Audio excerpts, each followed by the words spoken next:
মোহতারম হাজিরিন, আপনারা দ্বিতীয় প্রশ্ন করেছেন, বর্তমান তবলিগ তো ইলিয়াস আবিষ্কার করেছেন, তাই এটা ইলিয়াসই তবলিগ হবে না কেন? এই প্রশ্নটা একটা আক্রোশমূলক প্রশ্ন ছাড়া আর কিছু নয়। কারণ ইসলামের খেদমত সর্বযুগে একদল উম্মতেই করে যাবেন। এখন যেই লোকটাই ইসলামের খেদমত করলো, ওই লোকটার সাথেই যদি ইসলামকে জুড়ে দেওয়া হয়, তাহলে এটা একমাত্র আক্রোশমূলক ছাড়া আর কিছু নয়। যেমন ধরুন, নাসিরউদ্দিন আলবানী যদি ইসলামের কোনো খেদমত করে থাকেন, তাহলে কি তাকে আলবানীর ইসলাম বলা যাবে? মোহাম্মদ বিন আব্দুল ওয়াহাব নজদি যদি ইসলামের কোনো খেদমত করে থাকেন, তাহলে কি তাকে ওয়াহাবি ইসলাম বলা যাবে? আল্লামা ইবনে কাইম যদি কোনো ইসলামের কোনো খেদমত করে থাকেন, তাহলে কি তাকে কাইমি ইসলাম বলা যাবে? এইরকম প্রশ্ন যেমন ভাবে একগুয়েমি ছাড়া এবং আক্রোশমূলক ছাড়া আর কিছু নয়, ঠিক তেমনি ভাবে হযরত আল্লামা ইলিয়াস রহমতুল্লাহ আলাইহি তবলিগের মাধ্যমে ইসলামের যে খেদমত করে গেছেন, এটাকে ইলিয়াসি তবলিগ বলা তেমনি ভাবে একটা আক্রোশমূলক প্রশ্ন ছাড়া আর কিছু নয়। আসলে তবলিগ করা এই উম্মতের উপর ফরজে কিফায়া। এই উম্মতের গোটা উম্মতের জন্য তবলিগের দায়িত্ব আল্লাহর পক্ষ থেকে ফরজ করে দেওয়া হয়েছে। তবে এইটা ফরজে আইন নয় যে উম্মতের প্রতিটি ব্যক্তি তবলিগ করতে হবে, বরং এটা হলো ফরজে কিফায়া। এই উম্মতের কিছু লোক তবলিগের দায়িত্ব পালন করে গেলে তাদের কারণে আল্লাহ যারা তবলিগে অংশগ্রহণ করতে পারবে না তাদেরকেও মাফ করে দেবেন। সুতরাং ইলিয়াসি তবলিগ নয়, বরং এটা ইসলামী তবলিগ। যারা ইলিয়াসি তবলিগ বলে, এটা আক্রোশমূলক প্রশ্ন বলে। হ্যাঁ, আপনাদের তৃতীয় প্রশ্ন আছে যে তবলিগের বর্তমান প্রচলিত তবলিগের সই উসুল ইলিয়াস আবিষ্কার করেছেন। এই যুক্তিতে এটাকে ইলিয়াসি তবলিগ বলার একটা প্রশ্ন আপনারা করেছেন। সেটা হলো ৩ নম্বর প্রশ্ন। ইনশাআল্লাহ আমি আপনাদের ৩ নম্বর প্রশ্নের জবাব ইতিমধ্যে দিচ্ছি। ভাইয়ারা আমার, আপনারা ৩ নম্বর প্রশ্ন করেছেন, তবলিগের সই উসুল ইলিয়াসের আবিষ্কৃত, তাই এটা বেদাত ও গুমরাহি হবে না কেন? এই প্রশ্নটাও মূলত সই উসুল সম্পর্কে অজ্ঞতার পরিচয়। কারণ এই সই উসুলের প্রথম নম্বর উসুল হলো কালেমা, দ্বিতীয় নম্বর উসুল হলো নামাজ, তৃতীয় নম্বর উসুল হলো ইলম ও জিকির, চতুর্থ নম্বর উসুল হলো ইকরামুল মুসলিমিন, পঞ্চম নম্বর উসুল হলো সহিনিয়ত, ৬ নম্বর উসুল হলো নফর ফি সাবিলিল্লাহ। এই ৬টা কাজের প্রত্যেকটা কাজেই কুরআন হাদিসের দ্বারা প্রমাণিত এবং রাসূল করিম সাল্লাল্লাহু আলাইহি ওয়াসাল্লামের যুগ থেকে প্রচলিত। সুতরাং এই ৬টা কাজকে ইলিয়াসের আবিষ্কৃত বলা মূর্খতা ছাড়া আর কিছু নয়। কাজেই এর ভিত্তিতে যারা এই তবলিগকে ইলিয়াসি তবলিগ বলেন, এটা হয়তো এদের আক্রোশমূলক কথা, আর না হয় অজ্ঞতাপূর্ণ কথা। অজ্ঞতার কারণে এটা বলেন, আর না হয় আক্রোশমূলক ভাবে বলেন। সই উসুলের প্রত্যেকটা উসুলের সামান্য একটু ব্যাখ্যা আমরা আলোচনা করছি। সই উসুল বলা হয় বাংলায়, উর্দু ভাষাভাষীরা বলেন চেবাতি, এর অর্থ হল ৬টা কথা। আরবি ভাষাভাষীরা বলেন সিত্তা সিফাত, এর অর্থ হল ৬টা গুণাবলী। ইংরেজি ভাষাভাষীরা বলেন 6 পয়েন্ট, এর অর্থ হল ৬টা দফা। এই ৬টা দফা হযরত ইলিয়াস রহমতুল্লাহি আলাইহি মন ভরাভাবে উদ্ভাবন করেননি, বরং ৬টাই কুরআন হাদিস থেকে গ্রহণ করেছেন। যেমন ধরুন, প্রথম নম্বর দফা হইল কালেমা। এই কালেমার তবলিগের জন্যই সমস্ত নবী রাসূলগণের আগমন। কাজেই এই কালেমা হযরত ইলিয়াস রহমতুল্লাহি আলাইহির উদ্ভাবিত নয়, বরং কুরআন হাদিসের দ্বারা মুসলমানদের প্রথম কালেমা লা ইলাহা ইল্লাল্লাহু মুহাম্মাদুর রাসূলুল্লাহ প্রমাণিত। এই কালেমা বর্তমান যুগের অনেক মুসলমানেরা মর্ম সঠিকভাবে বুঝবে দূরের কথা, অর্থ সহি শুদ্ধভাবে বলবে দূরের কথা। বর্তমান যুগের অনেক জনসাধারণ মুসলমানেরা এই কলেমার সহি উচ্চারণও করতে পারে না। কাজেই এদের কলেমা সংশোধন করার প্রয়োজনীয়তা উপলব্ধি করেই ইলিয়াস রহমতুল্লাহ আলাইহি কলেমাকে এই তবলিগের প্রথম দফা সাব্যস্ত করেছেন। দ্বিতীয় দফা হল নামাজ। যে কোনো মুসলমান মাত্রই অবগত আছেন যে বর্তমান সমাজের বেশিরভাগ মুসলমান নামাজ পড়েই না।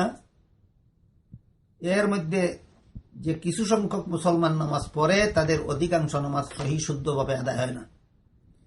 কাজেই সর্বস্তরের মুসলমানদের নামাজি বানাবার জন্য এবং সমস্ত নামাজিদের সহি শুদ্ধভাবে নামাজ আদায় করার পদ্ধতি শিক্ষা দেওয়ার জন্য হযরত ইলিয়াস রহমতুল্লাহি আলাইহি নামাজকে এই তবলিগের একটা দফা হিসাবে গণ্য করে নিয়েছেন। কাজেই এই নামাজ ইলিয়াস রহমতুল্লাহি আলাইহির উদ্ভাবিত নয়, আবিষ্কৃত নয়, বরং এই দৈনিক 5 বেলার ফরজ নামাজ পবিত্র কুরআন হাদিসের দ্বারা প্রমাণিত। 3 নম্বর দফা হলো ইকরামুল মুসলিমিন। 3 নম্বর দফা হলো ইলম ও জিকির। ইলম ও জিকির, এই ইলম ও জিকিরকে কেন রাখা হলো?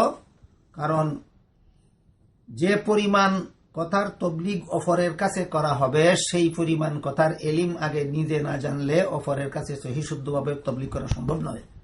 এই জন্য যারা তবলিগ করবেন তাদের তবলিগের বিষয়বস্তুর এলিম আগে এখান থেকেই শিখে নিতে হবে, এবং এই এলিম ততক্ষণ পর্যন্ত কার্যকর হবে না যতক্ষণ পর্যন্ত আল্লাহর জিকিরে লিপ্ত থাকা না হবে। এই জন্য এলিম এবং জিকির দুইটা বিষয়কে একটা দফায় উল্লেখ করা হয়েছে। এই এলিম ও জিকির ইলিয়াস রহমতুল্লাহ আলাইহি নূতনভাবে উদ্ভাবন করেননি, বরং পবিত্র কুরআন হাদিসের দ্বারা যেমনভাবে এই উম্মতের জন্য এলিম শিক্ষা করা জরুরি প্রমাণিত, তেমনি ভাবে এই উম্মতের জন্য এমনকি আল্লাহর গোটা সৃষ্ট জগতের সমস্ত মানুষের জন্যই আল্লাহর জিকির করা কুরআন হাদিসের দ্বারা প্রমাণিত। এলিম শিক্ষা করা ফরজ, আল্লাহর জিকির করাও পর্যায়ক্রমে ফরজ। কাজেই এই এলম ও জিকিরের দফাটাও ইলিয়াস রহমতুল্লাহি আলাইহি নিজের মন গড়াভাবে উদ্ভাবন করেননি, বরং কোরআন হাদিস থেকে গ্রহণ করেছেন। 4 নম্বর দফা হইল ইকরামুল মুসলিমিন। ইকরামুল মুসলিমিন হলো এক মুসলমান আরেক মুসলমানকে সম্মান করবে। যেমন এক হাদিসে রাসূল করিম সাল্লাল্লাহু আলাইহি ওয়াসাল্লাম বলেন, মাল্লাম ইয়ারহাম সগীরানা ওয়ালাম ইউক্কির কবীরানা ফালাইসা মিন্না, আও কামা ক্বালা আলাইহিস সালাতু ওয়াসসালাম। আল্লাহ রাসূল বলেন, যে ব্যক্তি আমাদের বড়দেরকে সম্মান করবে না, ছোটদেরকে স্নেহ করবে না, সে আমাদের অন্তর্ভুক্ত থাকবে না। কাজেই এই ইকরামুল মুসলিমিন দফাটাও ইলিয়াস রহমতুল্লাহ আলাইহি মন গড়াভাবে উদ্ভাবন করেননি, বরং এটাও কোরআন হাদিস থেকে গৃহীত হয়েছে। 5 নম্বর দফা হইল সহিনিয়ত। পরিষ্কার ভাষায় হাদিস শরীফে রাসূল করিম সাল্লাল্লাহু আলাইহি ওয়াসাল্লাম বলেন, ইন্নামাল আমালু বিন্নিয়াত, নিশ্চয়ই নেক আমলের সওয়াব নিয়ত অনুপাতে পাওয়া যায়। কাজেই সহি নিয়তের দফাটাও হযরত ইলিয়াস রহমতুল্লাহি আলাইহি মন গড়াভাবে উদ্ভাবন করেননি, কোরআন হাদিস থেকেই গ্রহণ করেছেন। 6 নম্বর দফাটা হলো নফর ফি সাবিলিল্লাহ। নফর ফি সাবিলিল্লাহর অর্থ হলো আল্লাহর দ্বীনের কাজে বের হয়ে যাওয়া। আল্লাহ পাক রব্বুল আলামিন পবিত্র কোরআনের এক আয়াতে বলেন, ফালাউলা নাফারা মিন কুল্লি ফিরকাতিন মিনহুম তাইফাতুল লিয়াতাফাক্কাহু ফিদ্দীন, কেন তোমাদের মধ্য থেকে একদল লোক তাফাক্কু ফিদ্দীন হাসিল করার জন্য বের হয়ে যায় না। সুতরাং দ্বীন শিক্ষা করার জন্য, দ্বীন শিক্ষা দেওয়ার জন্য একদল লোক বের হয়ে যাওয়ার জন্য আল্লাহ নিজেই পবিত্র কোরআনে নির্দেশ দিয়েছেন। তাই এই 6 নম্বর দফাটা নফর ফি সাবিলিল্লাহ, আল্লাহর দ্বীনের জন্য আল্লাহর পথে বের হয়ে যাওয়া, এটাও ইলিয়াস রহমতুল্লাহ আলাইহি মন গড়াভাবে উদ্ভাবন করেননি, বরং কোরআন হাদিস থেকেই গ্রহণ করেছেন। কাজেই যেহেতু এই 6 দফার প্রতিটি দফা কোরআন হাদিস থেকে গৃহীত, তাই এই 6 দফার প্রচার অভিযান চালাবার কারণে ইলিয়াস রহমতুল্লাহি আলাইহিকেও মন গড়া তবলিগি বলা যাবে না, এবং এই তবলিগের কর্মকাণ্ডকেও বেদাত বা গুমরাহি বলা যাবে না। এইগুলি যারা বলে তারা হয়তো এই ব্যাপারে জানে না, অজ্ঞতার কারণে বলে, আর না হয় জেনে শুনেই আক্রোশমূলকভাবে বলে। এই দুইটা চরিত্রই খুব খারাপ। অজ্ঞতা চরিত্রটা যেমন খুব খারাপ, তেমনি ভাবে অযথা আক্রোশ করাটাও খারাপ। এই সমস্ত প্রশ্নকারীদের এই ধরনের খারাপ চরিত্র বর্জন করে ভালো চরিত্র অর্জন করা উচিত। আল্লাহ সবাইকে তৌফিক দান করুন। ভাইয়ারা আমার, আপনারা আরেকটা প্রশ্ন করেছেন যে এই 6 উসুলের মধ্যে যে 6টা কথা, 6 উসুল বা 6 দফার মধ্যে যে 6টা কথার উল্লেখ হয়েছে, এই 6 কথা ছাড়া তো ইসলামে আরো অনেক কথা আছে। এছাড়া উসুল শব্দের অর্থ হলো ফাউন্ডেশন, বিনা। 6 উসুল মানে 6 বিনা, অথচ আমরা জানি ইসলামের বেনা 5টা। এখানে একটা এই সহি উসুলের কারণে একটা বিভ্রান্তির সৃষ্টি হয়ে গেল যে ইসলামের 6 বেনা আর তবলিগের, ইসলামের হইল 5 বেনা আর তবলিগের হইল 6 বেনা। সুতরাং তবলিগের 6 বেনা ইসলামের 5 বেনার সাথে সাংঘর্ষিক হয়ে গেল, তাই এই তবলিগ ইসলামী তবলিগ হতে পারে না। এটা হলো একটা প্রশ্ন। এর সাথে আরেকটা প্রশ্ন যে এই 6 বেনাকে আমরা একটু সময়ের জন্য মেনে নিলেও তবলিগের এই 6 বেনার মধ্যে ইসলামের যে 6টা কথা উল্লেখ আছে এবং ইলিয়াস রহমতুল্লাহ কোরআন হাদিস থেকেই গ্রহণ করেছেন, কিন্তু কোরআন হাদিসে তো এই 6 কথা ছাড়া আরো অনেক কথা আছে। সেই কথাগুলি বাদ দিয়া শুধু এই 6 কথার তবলিগ করলে এটা পরিপূর্ণ তবলিগ হবে কিভাবে, আর এই তবলিগ করাটাই জান্নাতে যাওয়ার ব্যবস্থা হবে কিভাবে?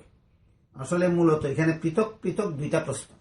একটা প্রশ্ন হলো যে তবলিগের 6 বেনা 6 উসুল ইসলামের 5 বেনার সাথে সাংঘর্ষিক হয়। আর একটা প্রশ্ন হলো যে এই 6 বেনার বাইরে যে ইসলামের বিধিবিধানগুলি আছে সেইগুলির তবলিগ করবে কে? আমি ধারাবাহিকভাবে 2টি প্রশ্নের জবাব পৃথক পৃথকভাবে দিচ্ছি। প্রথম প্রশ্ন হলো যে 6 উসুল মানে 6 বিনা, উসুল শব্দের অর্থ হলো বিনা। তবলিগের 6 উসুল মানে 6 বিনা, 6 ভিত্তি, 6 বুনিয়াদ, 6 ফাউন্ডেশন। অথচ আমরা জানি ইসলামের বুনিয়াদ 5টা। কাজেই এই তবলিগের 6 বিনা ইসলামের সাথে সাংঘর্ষিক হয়ে গেল। এই প্রশ্নটাও হয়তো অজ্ঞতার কারণে আর না হয় উদ্দেশ্যমূলক। অজ্ঞতার কারণে কিরকম? একটা হলো ইসলামের বেনা আর একটা হইল তবলিগের নিয়ম। যদি বলা হইতো ইসলামের বিনা 6টা, তাহলে ইসলামের 5 বিনার সাথে সাংঘর্ষিক হইতো। ইসলামের বিনা 6টা তো কেউ বলে না, কোন তবলিগে তো ইসলামের বিনা 6টা বলে না। তবলিগ করার জন্য এই 6টা কথাকে বেছে নেওয়া হয়েছে, এই 6 কথার তবলিগ করা হবে। এর অর্থ এই নয় যে ইসলামের বেনা 6টা। কাজেই এটা বুঝে নেওয়া দরকার।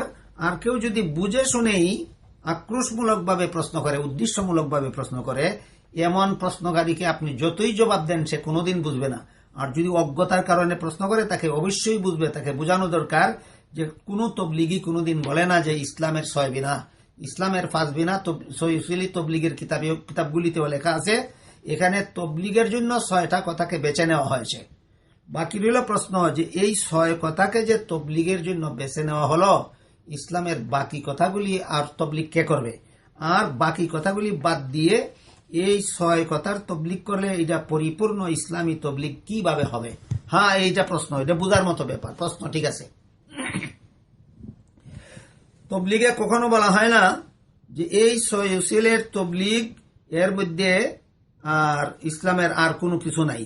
বরং এই 6টা জিনিসকে বেছে নেওয়া হয়েছে সমাজের মধ্যে যে সমস্ত ইসলামী কর্মকাণ্ডের সবচেয়ে বেশি অভাব দেখা দিচ্ছে সেইগুলি সংশোধন করার জন্য এই 6টা জিনিস বেছে নেওয়া হচ্ছে। তবে এত হেকমতপূর্ণভাবে ইলিয়াস রহমতুল্লাহ আলাইহি এই 6টা বিষয়কে বেছে নিয়েছেন যে 6টা জিনিসকে সঠিকভাবে বুঝতে পারলে, গভীরভাবে উপলব্ধি করতে পারলে ইসলামের সবগুলি বিষয় এই 6টা বিষয়ের ভিতরেই খুঁজে পাওয়া যায়। কাজেই এই 6 বিষয়ের তবলিগের দ্বারা আনুষঙ্গিকভাবে ইসলামের সব বিষয়ের তবলিগ হয়ে যায়। কথাটা বোঝার জন্য আমরা কোরআন থেকে 1-2টা উদাহরণ বোঝার চেষ্টা করি। পবিত্র কোরআনের শুরুতেই আল্লাহ পাক রব্বুল আলামিন বলেছেন, আলিফ লাম মিম যালিকাল কিতাবু লা রাইবা ফীহি হুদাল লিল মুত্তাকিন। অর্থাৎ এই আলিফ লাম মিম এই অক্ষরগুলি হরুফে মুকাত্তাআত বলা হয়। এগুলির সঠিক অর্থ একমাত্র আল্লাহ ছাড়া কেউ জানে না। বাকি এর পরবর্তী অংশ থেকে আল্লাহ যে বলছেন যালিকাল কিতাবু লা রাইবা ফীহি হুদাল লিল মুত্তাকিন, এই কিতাব সেই কিতাব যা সকল প্রকার সন্দেহাতীত, কোন রকমের সন্দেহের অবকাশ এই কিতাবে নাই। কেন নাজিল করা হলো? হুদাল লিল মুত্তাকিন, মুত্তাকিনদের হেদায়েতের জন্য নাজিল করা হয়েছে। এরপরে আল্লাহ এখানে যে মুত্তাকিন বলেছেন, এই মুত্তাকিনদের কতগুলি গুণাবলীর বিবরণ দিয়েছেন পরবর্তী আয়াতগুলিতে। আল্লাহ বলেন, আল্লাযীনা ইউমিনুনা বিল গায়ব ওয়া ইউকিমুনাস সালাহ ওয়া মিম্মা রাযাকনাহুম ইউনফিকুন ওয়াল্লাযীনা ইউমিনুনা বিমা উনজিলা ইলাইক ওয়া মা উনজিলা মিন ক্বাবলিক ওয়া বিল আখিরাতি হুম ইউকিনুন। লক্ষ্য করে দেখুন, এখানেও আল্লাহ কুরআনের হেদায়েত প্রাপ্ত লোকদেরকে মুত্তাকিন বলেছেন এবং মুত্তাকিনদের জন্য 6টা গুণাবলীর উল্লেখ করেছেন। 1 নম্বর, মুত্তাকিনের 1 নম্বর গুণ হলো যারা গাইবানা অবস্থায় ঈমান আনবে। মুত্তাকিনদের 2 নম্বর গুণ হলো যারা নামাজ কায়েম করবে। মুত্তাকিনদের 3 নম্বর গুণ হলো যারা আল্লাহর দেওয়া সম্পদ আল্লাহর বিধান মতে খরচ করবে। মুত্তাকিনদের 3 নম্বর গুণ হলো যারা রসুল করিম সাল্লাল্লাহু আলাইহি ওয়াসাল্লামের কাছে নাজিলকৃত কোরআনে বিশ্বাসী হবে। মুত্তাকিনদের 5 নম্বর গুণ হলো যারা অন্যান্য নবীগণের প্রতি নাজিলকৃত আসমানি কিতাবগুলিতে বিশ্বাসী হবে। মুত্তাকিনদের 6 নম্বর গুণ হলো যারা পরকালে বিশ্বাসী হবে। এই 6টা কথার মধ্যে রমজান মাসে রোজা রাখার কথা নাই, বাইতুল্লাহ শরীফের হজ জিয়ারত তথা উমরার কথা নাই, এইভাবে ইসলামের অনেক কথাই নাই। অথচ মাত্র এই 6টা কথা বলে আল্লাহ বলেন উলাইকা আলা হুদাম মির রাব্বিহিম ওয়া উলাইকা হুমুল মুফলিহুন। এই 6 গুণ বিশিষ্ট লোকেরাই আল্লাহর হেদায়েত প্রাপ্ত এবং এই 6 গুণ বিশিষ্ট লোকেরাই সফল, এদের জীবনই সফল।